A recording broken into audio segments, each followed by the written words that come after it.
तो आज हम जानेंगे आपके दांतों का पीलापन सिर्फ 2 मिनट में कैसे कम करें, सिर्फ 10 रुपये के अंदर आपके दांतों को मोती जैसे सफ़ेद करें। रोज ही यूट्यूब पर सबसे ज़्यादा सर्च टर्म्स में दांतों को सफ़ेद करना यानी दांतों को ब्राइट करना, दांतों को वाइट करना ये आपको दिखाई देगा। बट क्या सच में इससे दांत सफ़ेद होते हैं? बिल्कुल भी नहीं। दांतों को सफ़ेद करने के लिए जो घरेलू नुस्खे होते हैं उससे सिर्फ आपको तकलीफ ही हो सकती है। एक्चुअली अगर देखा जाए तो दांतों को सफ़ेद करने के लिए बेसिकली 2 टाइप की चीज़ों का इस्तेमाल होता है। पहला होता है एब्रेसिव कंटेंट और दूसरा होता है हार्मफुल केमिकल्स। एब्रेसिव पार्टिकल्स यानी कि रफ पार्टिकल्स जो कि दांतों को घिस के दांतों की ऊपरी सतह को खराब कर देगा, ऊपरी सतह को निकाल देगा और दांतों का जो वाइटनेस है वो आ जाएगा। बट ये बहुत ही टेम्पररी होता है। जैसे कि अगर आप कोई सिरेमिक की टाइल्स लेंगे और उसको अगर बार बार उसको रेती से रगड़ेंगे तो वो सफ़ेद तो हो जाएगी, बट उसके सिरेमिक का जो ऊपर का लेयर है वो निकल जाएगा। दांतों को भी वही होता है। अगर आप बार बार एब्रेसिव कंटेंट यानी रफ पार्टिकल्स से अगर आप घिसाई करेंगे तो दांतों को हार्म ज़्यादा होगा। और दांत एक ऐसी चीज़ है बॉडी के अंदर की जो अपने आप रीजनरेट नहीं होती है, यानी कि अगर एक बार दांतों का हिस्सा कुछ घिस गया तो वो घिस गया। तो इसके लिए आपको एब्रेसिव कंटेंट्स यानी कि रफ पार्टिकल्स है उसका इस्तेमाल कम करना चाहिए। रफ पार्टिकल्स के अंदर कुछ एब्रेसिव टूथपेस्ट भी आते हैं जो क्लेम करते हैं कि आपके दांत बहुत ज़्यादा सफ़ेद हो जाएंगे, बट ऐसा कुछ भी नहीं होता है।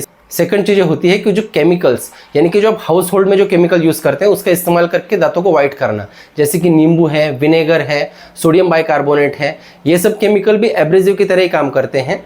ये दांतों की ऊपरी सतह को लाइट कर देते हैं और उसकी वजह से दांत ऐसा लगता है कि वाइट हो चुके हैं, बट ऐसा कुछ भी नहीं होता है। उसकी वजह से सिर्फ दांतों का हार्मफुल इफेक्ट होते हैं। हम क्लिनिक में रोज ऐसे पेशेंट देखते हैं कि जो महीनों से दांतों को वाइट करने की कोशिश करते रहते हैं, बट उसकी वजह से उनके दांतों की सेंसिटिविटी का प्रॉब्लम बहुत ज़्यादा बढ़ चुका होता है और उसके लिए उन्हें अलग से ट्रीटमेंट करनी पड़ती है। तो आप ये समझ लीजिए, दांत वाइट होना ये दांत हेल्दी होने का साइन नहीं है। दांत हमारे इंडियन लोगों में वाइट से येलो के बीच के शेड में होते हैं। जैसे कि हमारा स्किन का कलर होता है उसी तरह से हमारे दांतों का भी कलर होता है। अगर आपके दांत बहुत ही ज़्यादा वाइट होंगे तो वो आर्टिफिशियल लगेंगे और ख़राब लगेंगे। तो मेरा कहने का मतलब ये है कि आपका दांत का हेल्दी होना ज़्यादा ज़रूरी है रेदर देन दांत का वाइट होना। और वैसे भी अगर आप घरेलू चीज़ों का भी इस्तेमाल करते हैं तो वो सिर्फ 2-4 दिनों के लिए दांत सफ़ेद होने वाले हैं, बाद में दोबारा से वो वैसे के वैसे पीले ही हो जाने वाले हैं। तो उसको क्यों इस्तेमाल करना? अगर आपको ज़रूरत है कि आपको टीथ वाइट चाहिए, आपकी स्माइल ब्राइटर होनी चाहिए, तो आप प्रोफेशनल डेंटिस्ट से हेल्प ले सकते हैं। कुछ ब्लीचिंग किट्स होते हैं जिसकी वजह से हम अपने डेंटल क्लिनिक में दांत को सफ़ेद करने की प्रोसीजर करते हैं।